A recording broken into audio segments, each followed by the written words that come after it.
بسم اللہ الرحمن الرحیم الحمد للہ رب العالمین والصلاة والسلام وتحیۃ والاکرام علی اشرف الانبیاء والمرسلین وعلی اہل بیتہ الطیبین الطاہرین المعصومین المظلومین الذین اذهب اللہ عنہم الرجس وطہرہم تطہیرا۔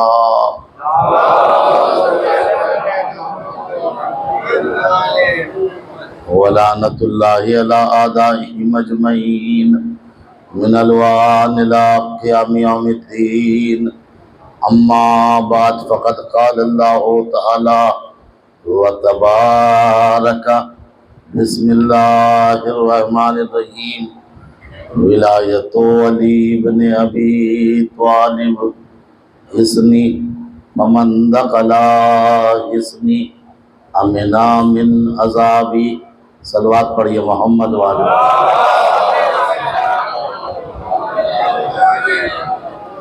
عزیزان محترم، سلسلہ گفتگو کی یہ آج 5ویں گفتگو ہے اور آثار ولایت کے عنوان پر عنوان اور موضوع چل رہا تھا، جس کے لیے حدیث قدسی کا سہارا لیا گیا، جس میں کائنات کا پروردگار اعلان فرما رہا ہے ولایت علی بن ابی طالب حصنی فمن دخل حصنی امنا من عذابی۔ علی علیہ السلام کی ولایت میرا قلعہ ہے، اور جو اس قلعے میں داخل ہو گیا وہ میرے عذاب سے بچ گیا۔ کل میں نے آپ کی خدمت میں جو ہے وہ کشتی نوح کی مثال دی تھی اور بتایا تھا کہ جب تک آپ کشتی میں سوار نہ ہوں گے تب تک نجات نہیں ملے گی۔ اسی طرح جب تک ہم ولایت پر عمل نہ کریں گے نجات نہیں مل سکتی۔ اسی طرح آپ اس حدیث میں اگر غور کریں، یہ بالکل ابھی میرے ذہن میں بات آئی کہ ولایت علی بن ابی طالب حصنی، پروردگار کہتا ہے علی کی ولایت میرا قلعہ ہے، جو اس میں داخل ہو گیا وہ عذاب سے بچ گیا۔ یعنی عذاب سے بچنے کی شرط کیا ہے؟ قلعے کے باہر کھڑا ہونا یا قلعے کے اندر آ جانا؟ میں کیا کہہ رہا ہوں ذرا غور فرمائیے گا۔ یعنی نجات کی جو شرط ہے قلعے کے باہر نہیں ہے، قلعے کے اندر ہے۔ جب قلعے کے اندر آئیں گے تبھی نجات سے بچیں گے۔ ایک آدمی قلعے کے باہر ہی کھڑا ہے تو باہر والا نہیں بچتا ہے۔ میں کیا کہہ رہا ہوں ذرا غور فرمائیے گا۔ باہر والا نہیں بچتا ہے۔ قلعہ بنایا ہی اس وجہ سے جاتا ہے کہ وہ اپنے واسیوں کی حفاظت کرے۔ قلعے کا مقصد ہی یہ ہوتا ہے جو اس کے اندر آ جائے اس کو محفوظ رکھے، اس کی حفاظت کرے۔ ولایت کا مقصد ہی یہ تھا کہ معاشرے میں یہ ایسا قانون پیش کیا جائے جس سے ہر انسان محفوظ رہے۔ ذرا غور فرمائیے میں کیا عرض کر رہا ہوں۔ غدیر خون کے میدان میں جو اعلان ہوا تھا وہ اعلان ایک بہترین سسٹم کا نام تھا۔ ایک بہترین سسٹم پیش کیا گیا تھا تاکہ اس سسٹم کے اعتبار سے جب انسان زندگی گزارے تو ہر مصیبت سے محفوظ رہے، نہ اس کا اس پہ حق رہے نہ اس کا اس پہ حق رہے۔ جب سب کا حق دیا جائے گا تو پھر وہ محفوظ رہے گا، حفاظت سے رہے گا۔ نہ بھائی بھائی کا حق مارے گا نہ بہن بھائی کا حق مارے گا۔ یہاں حق تلفی جہاں ہو اسے نظام ولایت نہیں کہتے، جہاں حق کو دیا جائے اسے نظام ولایت کہتے ہیں۔ اور فرما رہے عزیزان محترم، اسی وجہ سے کشتی نوح کی ایک اہم خاصیت یہ تھی، ذرا متوجہ رہیے گا، بڑے نازک موڑ پہ آپ کو لے جانا چاہتا ہوں۔ کشتی نوح کی ایک بہترین خاصیت یہ تھی کہ جس جگہ پہ بکری بیٹھی تھی وہیں پر شیر تھا۔ میں بڑا جملہ کہہ رہا ہوں عزیزان محترم، جہاں پر بکری بیٹھی تھی وہیں پر شیر تھا، جہاں شیر تھا وہیں جو ہے یہ بھیڑیا تھا، نہ بھیڑیا بکری کو کوئی نقصان پہنچا رہا تھا اور نہ بکری شیر سے ڈر رہی تھی۔ متوجہ ہو گئے عزیزان محترم؟ یعنی جہاں کشتی میں کوئی آ جاتا ہے تو پھر نہ چھوٹا بڑے پر ظلم کرتا ہے، نہ بڑا چھوٹے پر ظلم کرتا ہے۔ یہ کشتی کی خاصیت ہے، کشتی کی خاصیت ہے۔ ابھی بھی اگر نہیں متوجہ ہوئے تو میں بتاتا ہوں، نبی نے جو غدیر قم کے میدان میں کشتی کا اعلان کیا تھا، اس کی آخری کڑی کو پردے غیب میں رکھا، اسی وجہ سے رکھا تاکہ دنیا کو بتائے کہ جب وہ آنے والا آئے گا، جس گھاٹ سے بکری پانی پیے گی اسی سے شیر پانی پیے گا، جس گھاٹ سے بکری پانی پیے گی اسی گھاٹ سے شیر پانی پیے گا۔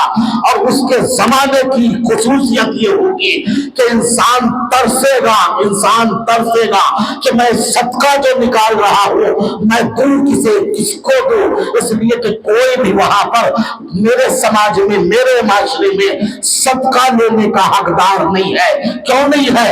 حقدار وہاں بنتا ہے جہاں ایک دوسرے کا حق کھایا جاتا ہے۔ میں کیا کروں گا؟ غور فرمائیے گا، حقدار وہاں بنتا ہے جہاں ایک دوسرے کا حق کھایا جاتا ہے، لیکن جہاں حق دیا جائے تو جیسے آپ کی زندگی ویسے میری زندگی۔ صلوات پڑھیے محمد وآل محمد۔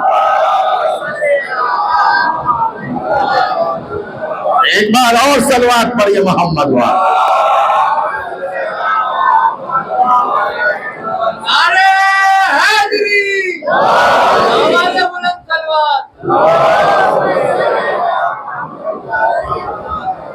کشتی میں 80-82 آدمی تھے اور ہر قسم کا جانور تھا، مگر کسی جانور نے شکایت نہیں کی کہ اس نے میری سیٹ گھیر لی۔ میں کیا کہہ رہا ہوں ذرا غور فرمائیے گا، کسی جانور نے حضرت نوح سے شکایت نہیں کی کہ یہ تو میری سیٹ پہ بیٹھ گیا، میں پیشاب کرنے کیا گیا، اس نے یہاں پر قبضہ جما لیا۔ جانوروں نے بھی قبضہ نہیں تھا۔ میں کیا کہہ رہا ہوں ذرا غور فرمائیے۔ آپ سوچ رہے ہو ویسے ہی ہے؟ نہیں، غدیر میں بھی یہی پلان اور یہی سسٹم دیا، اور اسی سسٹم کو فالو آخری آنے والا کرے گا۔ اس کی حکومت کی خصوصیت یہ رہے گی کہ وہاں پر اگر کوئی خمس نکالے گا تو لینے والا نہ ملے گا، صدقہ دے گا تو صدقے کو لینے والا نہ ملے گا، تلاش کرے گا کوئی مل تو جائے میرا صدقہ لینے کے لیے، اس لیے کہ وہاں ملتا ہے جہاں ایک دوسرے کے حق مارے جاتے ہیں۔ میں کیا کہہ رہا ہوں، صدقہ کیوں کہا گیا، خمس کیوں رکھا گیا؟ تاکہ میں غریب ہوں اور میرا اسٹینڈرڈ جو ہے وہ ڈیزائر رکھنے کا ہے، میرا اسٹینڈرڈ یہ ہے کہ میں اے سی رکھوں، میرا اسٹینڈرڈ یہ ہے کہ میرے گھر میں 2-2 لاکھ کے پردے ہوں مگر ہے بھی نہیں، تو شریعت نے کہا کہ آپ خمس نکالیے، اور خمس یہ نکالیں گے اور اس خمس کو میں لینے کے بعد گھر میں پردے بھی لگاؤں گا، کار بھی خریدوں گا، اے سی بھی لگاؤں گا۔ جب میرے یہاں سب چیزیں ہو گئی تو جب آپ نکالو گے یا میں نکالوں گا تو کسے دیں گے؟ میں کیا کہہ رہا ہوں غور فرمائیے گا، میں مستحق تو تبھی بنا جب حقدار کو حق نہ ملا۔ میں کیا کہہ رہا ہوں ذرا غور فرمائیے گا عزیزان محترم، امام کی حکومت کی خصوصیت یہی ہوگی، جس گھاٹ سے بکری پانی پیے گی یعنی جانور بھی ایک دوسرے پر ظلم نہیں کریں گے۔ اب اگر تمہیں پہچاننا ہے آثار ولایت کہاں پائے جاتے ہیں تو معاشرہ چیک کر لو، جہاں ظلم ہوگا وہاں ولایت نہیں ہوگی، جہاں ولایت ہوگی وہاں عدالت ہوگی، ظلم نہیں ہوگا۔ صلوات پڑھیے محمد وآل۔